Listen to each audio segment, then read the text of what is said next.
નમસ્કાર, આપ જોઈ રહ્યા છો ગુજરાતની number 1 news channel news 18 Gujarati. હું છું સિદ્ધાર્થ ધોળકિયા. સમાચારની શરૂઆત ભર શિયાળે આવેલા માવઠાથી.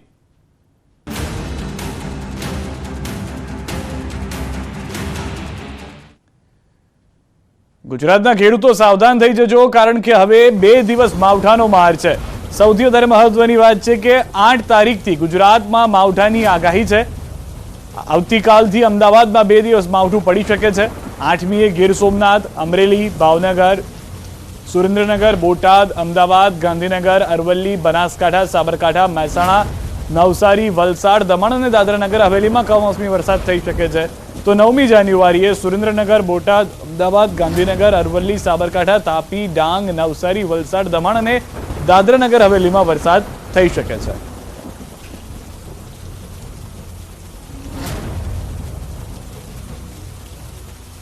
તો 2 દિવસ કમોસમી માવઠું જે છે તે હેરાન કરતું જોવા મળશે. કયા કયા વિસ્તારો છે તેની પણ વાત કરી લઈએ.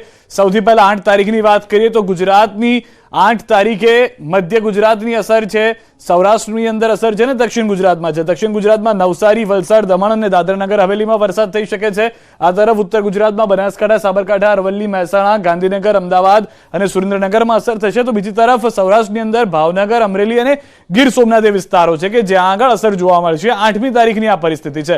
9મી તારીખની વાત કરીએ. 9મી તારીખે ક્યાં ક્યાં વરસાદ થઈ શકે છે? મધ્ય ગુજરાત અને ઉત્તર ગુજરાત એટલે કે સાબરકાંઠા, અરવલ્લી, ગાંધીનગર, અમદાવાદ, સુરેન્દ્રનગર અને બોટાદ, સૌરાષ્ટ્રનો એક થોડો ભાગ ત્યાં આગળ અસર જોવા મળશે. ત્યારબાદ દક્ષિણ ગુજરાતના વિસ્તારો એવા છે તાપી, ડાંગ, નવસારી, વલસાડ, દમણ અને દાદરાનગર હવેલી કે જ્યાં આગળ વરસાદ જોવા મળી શકે છે. 8 અને 9 2 તારીખની આ આગાહી છે. 7મી તારીખે પણ વરસાદ જોવા મળ્યો છે. આ તરફ હવામાન વિભાગની આગાહીના 1 દિવસ પહેલા માવઠું આવ્યું છે. નર્મદા જિલ્લામાં વહેલી સવારે કમોસમી વરસાદ થઈ ગયો. કેવડિયા વિસ્તારમાં વરસાદી ઝાપટું જોવા મળ્યું. કેવડિયા આસપાસના ભાગોમાં ધીમી ધારે વરસાદ થયો. ભર શિયાળે વરસાદ થતા ખેડૂતોની ચિંતા વધી ગઈ છે. હવામાન વિભાગની 8 અને 9 જાન્યુઆરીની પણ આગાહી છે. તો માવઠાની આગાહી વચ્ચે ખુલ્લેઆમ પડી છે જણસ. જામનગરના હાપા માર્કેટ યાર્ડના દ્રશ્યો. 8 અને 9 તારીખે ગુજરાતમાં માવઠાની આગાહી છે. મગફળી, કપાસ, લાલ મરચા ખુલ્લામાં પડેલા દેખાયા. ન્યૂઝ 18 ગુજરાતી પહોંચ્યું ત્યારે યાર્ડમાં ખુલ્લામાં જણસ જોવા મળી. ગુજરાતમાં ભર શિયાળે માવઠાની આગાહી છે ત્યારે ખેડૂતો માટે આ માઠા સમાચાર આવ્યા છે. પરંતુ જે પ્રકારે હાલ ડિઝાસ્ટર મેનેજમેન્ટ દ્વારા જે યાર્ડ છે, માર્કેટિંગ યાર્ડ, તેમના જે સત્તાધીશો છે તેમને સાવચેત કરાયા છે. જે પ્રકારે હાલ વાત કરવામાં આવે જામનગરના હાપા માર્કેટિંગ યાર્ડમાં માવઠાને લઈને કોઈ પણ જાતની તકેદારી ન હોય તેવું સામે આવ્યું છે. ન્યૂઝ 18 જ્યારે અહીં પહોંચ્યું ત્યારે આપ જોઈ શકો છો ખુલ્લામાં જે મગફળી છે, આ ઉપરાંત અન્ય જે જણસો છે તે જણસોના પાક છે તે હાલ હાપા માર્કેટિંગ યાર્ડમાં બારોબાર પડ્યા છે, ખુલ્લામાં પડ્યા છે. બીજી તરફ વાત કરવામાં આવે તો અન્ય જે જિલ્લાઓમાંથી આવતા જે પ્રકારે પાછળના યાર્ડના ભાગ છે ત્યાં મરચાના જે પાક છે તે પણ રાખવામાં આવ્યા છે. બીજી તરફ અહીં ખુલ્લામાં જે મગફળી સહિતની જણસો પડી છે. તો બીજી બાજુ વાત કરવામાં આવે અહીં જે ખેડૂતોની જે ડુંગળી છે, આ ઉપરાંત કપાસ છે તે પણ ઉતારવામાં આવતો હોય છે, તે પણ હાલ ખુલ્લામાં પડ્યું છે. એટલે જે પ્રકારે જામનગરના હાપા માર્કેટિંગ યાર્ડમાં હાલ જે માવઠાની આગાહી છે તેને લઈને કોઈ સતર્કતા ન હોય તેવું ચોક્કસ લાગી રહ્યું છે. બીજી તરફ વાત કરવામાં આવે તો 8 અને 9 જાન્યુઆરીના જે પ્રકારે માવઠું પડી શકે છે, આ આગાહીને લઈને માર્કેટિંગ યાર્ડને સાવચેત કરાયા છે. ત્યારે અહીં ખેડૂતોની જણસ છે એ ખુલ્લામાં પડી છે. તો માવઠું આવશે તો શું થશે એ પણ એક ચિંતાનો વિષય છે. કિંજલ કારસરિયા, ન્યૂઝ 18 ગુજરાતી, જામનગર. આગામી 2 દિવસ માવઠાની આગાહીના પગલે ખેડૂતોની હાલત કફોડી બની છે. છેલ્લા 3 વર્ષથી ખેડૂતો કમોસમી વરસાદથી હાલાકીનો સામનો કરી રહ્યા છે. કપાસ, ઘઉં જેવા પાકને નુકસાન થઈ રહ્યું છે. હાલ પણ હવામાન વિભાગ દ્વારા માવઠાની આગાહી કરવામાં આવી છે. ત્યારે ખેડૂતોની ચિંતામાં વધારો થયો છે. તૈયાર થયેલા પાકને બચાવવા ઢાંકીને કે ગોડાઉનમાં રાખવાની તૈયારી કરી રહ્યા છે. તો બીજી બાજુ ખેતરમાં રહેલા પાકને નુકસાન થવાના ભયના કારણે ખેડૂતો ચિંતામાં છે. 2-3 વર્ષથી ખેડૂતને બહુ માવઠાની અસર પડે છે. અત્યારે ખેડૂત બહુ નુકસાનીમાં છે અત્યારે, કારણ કે વાતાવરણ અનુકૂળ નથી આવ્યું, ઠંડી નથી પડી, એમાંય માવઠું પડવાનું છે. એટલે ખેડૂતને પાકનું ઉત્પાદન મળવાનું નથી અને ભેગી માવઠાની અસર. અત્યારે 2-3 વર્ષથી ખેડૂત બહુ નુકસાન છે. ઉત્પાદનનું કે સરકાર આંકડો લખે કે આટલું ઉત્પાદન, હકીકતમાં એટલું ઉત્પાદન જ નથી. કુદરતી આફત છે, માનવ સર્જિત તો ન કહેવાય, પણ કુદરતી આફત સામે તો હવે તો ખેડૂતો પણ ટેવાઈ ગયેલા છે જજુમવા માટે. રાજકોટ જિલ્લાની વાત કરીએ, રાજકોટ જિલ્લાના ધોરાજી પંથકની વાત કરીએ, ધોરાજી પંથકના ખેડૂતો છે હાલ ચિંતિત જોવા મળ્યા છે. જે રાજકોટ જિલ્લામાં જે હવામાન વિભાગે જે આગાહી કરી છે કે ભર શિયાળામાં જે માવઠું થશે તેને લઈને ક્યાં ક્યાં પાકને નુકસાન થશે. આપણે સીધા જ કપાસના દ્રશ્યો બતાવ્યું છે. કપાસનો લણણીનો સમય આવ્યો છે, પણ જો એની પણ માવઠું થાય તો મોટા પાયે ખેડૂતોને જે ખર્ચા કર્યા છે, મોટા પાયે નુકસાનનો સામનો કરવો પડે. ઘઉં છે, ચણા છે, તુવેર છે, જીરો છે, જે પાક છે તે પાક ઉપર જો ભર શિયાળાના અંદરમાં જો માવઠું થાય તો ખેડૂતને નુકસાનીનો સામનો કરવો પડે. હાલ ખેડૂતો છે, ધોરાજીના ખેડૂતો ચિંતિત બન્યા છે. જો માવઠું થાય ને જો વરસાદ પડે તો મોટા પાયે નુકસાનનો સામનો ખેડૂતોને કરવો પડે. મુનાફ બગાડી, ગુજરાતી, ધોરાજી. અને હવે વાત કરીએ દીપડાના દહેશતની.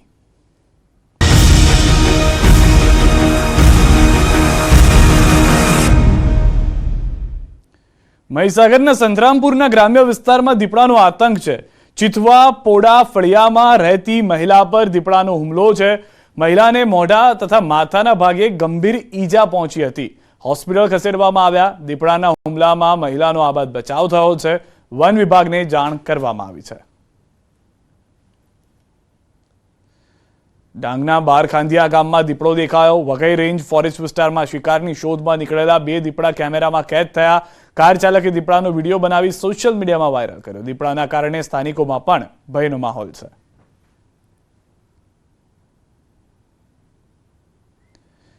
રાજ્યમાં સિંહ દીપડા બાદ હવે શિયાળની પણ દહેશત જોવા મળી રહી છે. ત્યારે રાજકોટના વિંછિયા પંથકમાં દીપડો દેખાયો. વિંછિયાના ઓરી અને લાલવદરમાં દીપડો દેખાયો. દીપડાના દ્રશ્યો કેમેરામાં કેદ થયા. વિંછિયામાં હિંગોળગઢ અભયારણ્ય આવેલું છે, જેમાં દીપડા સહિતના વન્યજીવો વસવાટ કરે છે. વિંછિયામાં દીપડો દેખાયાના દાવા બાદ વન વિભાગની કોઈ પ્રતિક્રિયા સામે નથી આવી. આ ઉપરાંત દીપડાની દહેશત વચ્ચે રાજકોટના ગોંડલમાં શિયાળ જોવા મળ્યું છે. ગોંડલ શહેરમાં શિયાળ ઘૂસી આવ્યું. નાની બજાર બોમ્બે કોમ્પ્લેક્સની દુકાનમાં જંગલમાં ફરતું શિયાળ શહેરમાં ઘૂસી આવ્યું. જે બાદ ગોંડલ વન વિભાગની ટીમે શિયાળનું રેસ્ક્યુ કર્યું. તો જામનગર જિલ્લામાં ફરી સિંહ દેખાયો છે. જામજોધપુર ધૂનધોરાજી ગામમાં સિંહ દેખાયાની ચર્ચા છે. સીમમાં સિંહ દેખાયો હોવાનો વિડીયો વાયરલ થયો છે. રાહદારીઓએ સિંહનો વિડીયો ઉતાર્યો. સ્થાનિકોએ વન વિભાગને સિંહ અંગે જાણ કરી છે. 3 પશુઓનું મારણ કર્યું હોવાની ચર્ચા છે. હાલ તો વન વિભાગે પાંજરું ગોઠવી તપાસ હાથ ધરી છે.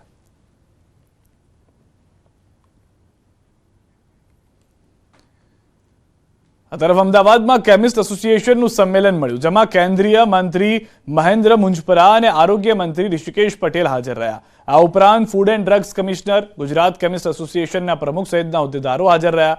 કાર્યક્રમમાં આરોગ્ય મંત્રી ઋષિકેશ પટેલની માર્મિક ચેતવણી, જે લોકો ખોટી રીતે ધંધો કરે છે તેમની વિરુદ્ધ કડક કાર્યવાહી કરવામાં આવશે. વધારે નફાની લાલચમાં એનડીપીએસ, કોડિન સહિતની દવાઓ વેચનારાઓ ચેતી જજો.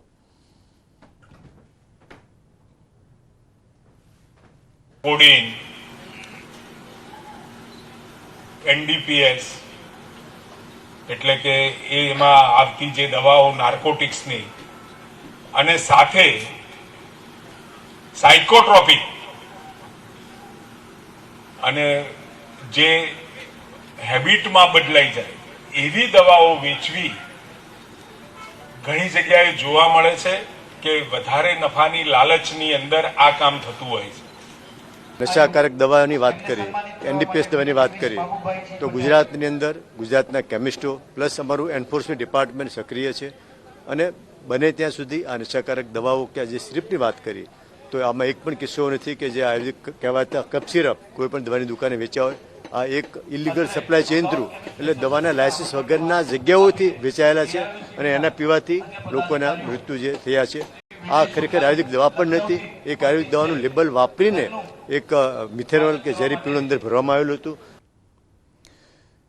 ચેતર વસાવા ભરૂચથી લડશે લોકસભા ચૂંટણી. ભરૂચના નેત્રંગ ખાતે કેજરીવાલનું નિવેદન, ચેતર વસાવાને જીતાડવાના છે. ચેતર વસાવાનો અવાજ દિલ્હીમાં ગુંજવો જોઈએ. કેજરીવાલે ચેતર વસાવાને લડાવવાની જાહેરાત કરી. મહત્વનું છે કે આપના નેતાઓ ગુજરાતના પ્રવાસે છે. દિલ્હી સીએમ અરવિંદ કેજરીવાલ અને પંજાબ સીએમ ભગવત માને ભરૂચના નેત્રંગ ખાતે જનસભાને સંબોધન કર્યું. આ તકે કેજરીવાલે ભાજપ પર પ્રહાર કર્યા. આપ એમએલએ ચેતર વસાવાના સમર્થનમાં સભા યોજી. સભા બાદ સાંજે 7 વાગે પ્રદેશ આગેવાનો સાથે લોકસભા ચૂંટણી અંગે ચર્ચા કરવાની વાત કરી અને વડોદરામાં રાત્રિ રોકાણ કરવામાં આવશે. આવતીકાલે સવારે રાજપીપળા જેલમાં ચેતર વસાવાની મુલાકાત લેશે. चेतर भाई को लोकसभा चुनाव के पहले बाहर नहीं आने दिया तो उनको जिताने की आपकी जिम्मेदारी है. चुनाव आपको लड़ना पड़ेगा. लड़ोगे? चेतर भाई की फोटो लेके घर घर जाना पड़ेगा. लड़ोगे? बीजेपी की यहां से जमानत जब्त होनी चाहिए. लड़ोगे? ये चुनाव आपको लड़ना पड़ेगा. ये चुनाव या आप अपने परिवार के लिए, अपने भविष्य के लिए, अपने समाज के भविष्य के लिए चुनाव लड़ रहे हो, तो चाहे वो जेल में रहे, चाहे वो बाहर रहे, हमें चेतर भाई को दिल्ली में लोकसभा में भेजना है। अभी चेतर भाई की आवाज यहां से गूंजती है, अब चेतर भाई की आवाज दिल्ली से पूरे देश के अंदर गूंजेगी दोस्तों। अन्य समाचार पर नजर કરીએ। ડ્રગ્સના ગુનામાં 2 વર્ષથી નાસ્તા ફરતા આરોપીને પૂણા પોલીસે રાજસ્થાનથી ઝડપી પાડ્યો છે। 2 વર્ષ આરોપી આશુરામ ખિલેરી, પ્રવીણ અને જૈમીન સાથે મળીને 5,85,000નો એમડી ડ્રગ્સ વેચતો હતો। આરોપી પ્રવીણ જૈમીનને એમડી ડ્રગ્સ અપાવતો હતો। તે જ સમયે પોલીસે જૈમીનને ભાવનગરથી ઝડપી પાડ્યો। જૈમીન એમડી ડ્રગ્સ બનાવવા માટે એક લેબોરેટરી શરૂ કરી ચૂક્યો હતો, જેથી પોલીસને ડ્રગ્સમાં વપરાયો 22 કિલો પાવડર મળ્યો। કેમિકલ, લિક્વિડ સહિતની સામગ્રી મળી આવી। 2 વર્ષથી વોન્ટેડ આરોપીની પૂણા પોલીસે રાજસ્થાનથી ધરપકડ કરી છે।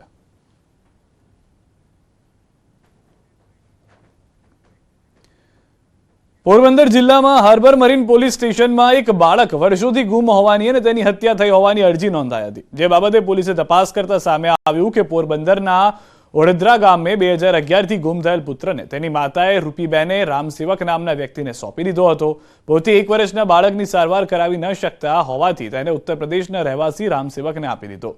પાલક પિતા રામસેવક અને ગુમ થયેલ પુત્ર અનુજકુમાર ગુપ્તાને પોરબંદર પોલીસ સ્ટેશન લાવવામાં આવ્યા હતા। આ મામલે યુવકની માતાએ રાજી ખુશીથી પોતાના બાળકની સોંપણી રામસેવકને કરી હતી। અનુજકુમાર ગુપ્તાએ પણ રામસેવક વિરુદ્ધ કોઈ ફરિયાદ ન કરી હતી, જેથી મામલે પોલીસે કોઈ ગુનામાં કાર્યવાહી કરી નથી। યુવકની હત્યા થઈ હોવાના આક્ષેપ સાથેની અરજી મામલે પોલીસે યોગ્ય તપાસ કરી છેક યુપી સુધી પહોંચી સાચી હકીકત બહાર લાવી। પોલીસની આ કામગીરીથી લોકોએ બિરદાવી છે।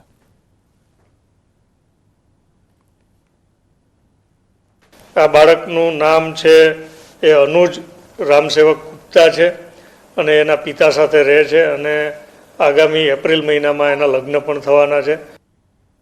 લોકસભા ચૂંટણી પહેલા ક્ષત્રિય સમાજનું શક્તિ પ્રદર્શન જોવા મળ્યું છે। કરણસિંહ ચાવડાનું મોટું નિવેદન, રાજકીય રીતે વજૂદ ઊભું કરવા સંમેલન, ક્ષત્રિય સમાજને હાસ્યામાં ધકેલવામાં આવ્યો। પાર્ટીઓ ક્ષત્રિય સમાજને વધુ સ્થાન આપે, આગામી દિવસોમાં વધુ સંમેલન થશે। અમદાવાદના વિઠ્ઠલપુરમાં મળ્યું છે સંમેલન।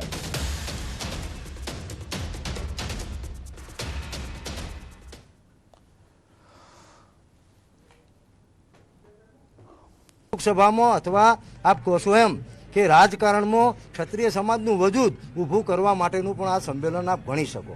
અમે તો બધી જે મુખ્ય પાર્ટી છે કોંગ્રેસ અને ભાજપ, એના જે મોવડી મંડળ અથવા એના જે આગેવાનોને કહેવા માગીએ છીએ કે અમારા અનુભવથી અમને એવું લાગી રહ્યું છે કે છેલ્લા 1 વર્ષથી કે 2 વર્ષથી ક્ષત્રિય સમાજને ધીરે ધીરે વાંસિયામાં ધકેલી દેવામાં આવી રહ્યો છે અને એ દેખાય છે વર્તમાનમાં અમને। એટલા માટે અમે માગણી એ કરીએ છીએ કે બંને પક્ષો અમને વધારેમાં વધારે લોકસભામાં, બોર્ડ નિગમમાં, પક્ષોના સંગઠનમાં અમને સ્થાન આપે। પંચમહાલ ડેરી દ્વારા સતત બીજા વર્ષે 8 કિલોમીટર લાંબી મેરેથોન દોડનું આયોજન કરાયું હતું। મેરેથોન દોડમાં 1200થી વધારે દોડવીરો ઉત્સાહભેર ભાગ લીધો હતો।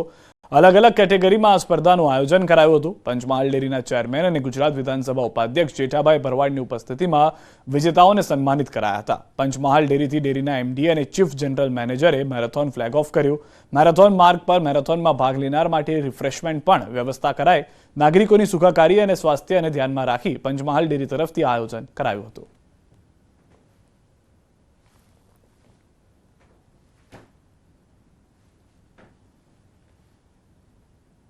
મારા જીવનની શરૂઆત એક્સરસાઇઝથી કરું છું। દરરોજ નિયમિત 1.5 કલાક હું એક્સરસાઇઝ કરું છું।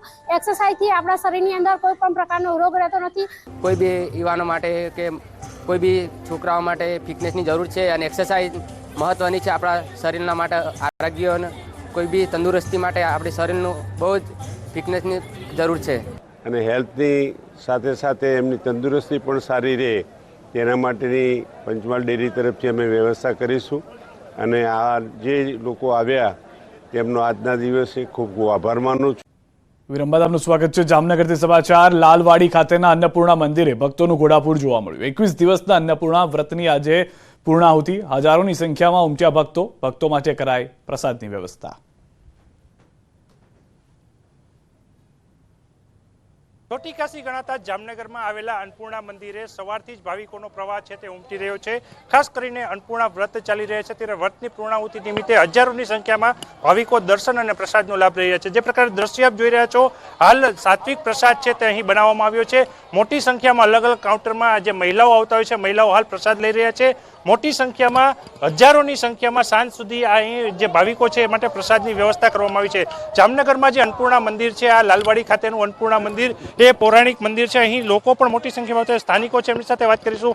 શું કહેશો, કેવું અહીંયા દર્શન થયા અને કેવી વ્યવસ્થા છે? દર્શનની સુવિધા ને બધું બહુ સરસ છે, જમણવાર પણ સરસ છે। કેટલા લોકો અહીંયા દર્શનાર્થે આવતા હોય છે અને અત્યારે પ્રસાદની પણ વ્યવસ્થા છે? કેટલા લોકો પ્રસાદ લે છે?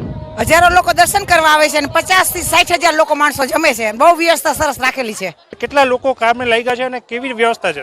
છેલ્લા 15 વર્ષથી આ અન્નક્ષેત્ર અમે લાવીએ છીએ અને 500 સ્વયંસેવકો છે, એમાં ઓછામાં ઓછા 300 તો બહેનો કામ કરે છે।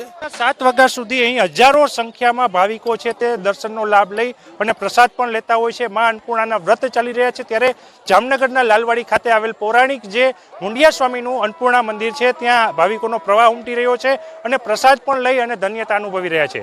કિંજલ કારસરિયા, UCTN ગુજરાતી, જામનગર। સાણંદના આંગણ ફાર્મમાં ઉન્નતિ સ્કૂલના વિદ્યાર્થી અને શિક્ષકોનો સ્નેહ મિલન સમારોહ યોજાયો, જ્યાં 1963થી ભણતા વિદ્યાર્થીઓ અને શિક્ષકો જોડાયા હતા।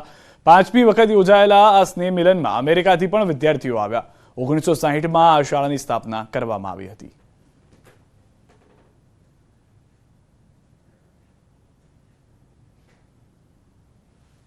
સ્નેહ મિલન છે, જેમાં છેલ્લા 40 વર્ષ પહેલા જે લોકો ભણ્યા તો એ લોકો અત્યારે પહેલી વાર મળે છે। એવી રીતે છે। વિશેષતા એ છે કે ઘણા વર્ષો પછી વિદ્યાર્થીઓ મળે છે અને યુએસએથી પણ આવેલા છે। એક વિદ્યાર્થી અત્યારે યુએસએથી સ્પેશિયલ મિત્રોને મળવા માટે આવેલા છે। સુરતથી સમાચાર, નોકરીની લાલચમાં ઠગાઈ થઈ છે। નેતા પુત્ર સામે ફરિયાદ, ભાજપના પૂર્વ ડેપ્યુટી મેયરના 2 દીકરા સામે ફરિયાદ થઈ છે। સુરત મહાનગરપાલિકામાં નોકરીની લાલચમાં 8,90,000ની ઠગાઈ થઈ। પૂર્વ ડેપ્યુટી મેયર છાયા ભુવાના 2 પુત્ર સામે ફરિયાદ, રાહુલ અને નીરવ ભુવા, હેમંત ચૌહાણ સામે આરોપ। રૂપિયા લઈ નોકરી નહીં આપી ઠગાઈનો આરોપ। ઉધના પોલીસે ગુનો દાખલ કરી ધરપકડ કરી। 17 લોકો સાથે 46 લાખની ઠગાઈ કરી હોવાનો પણ આક્ષેપ છે।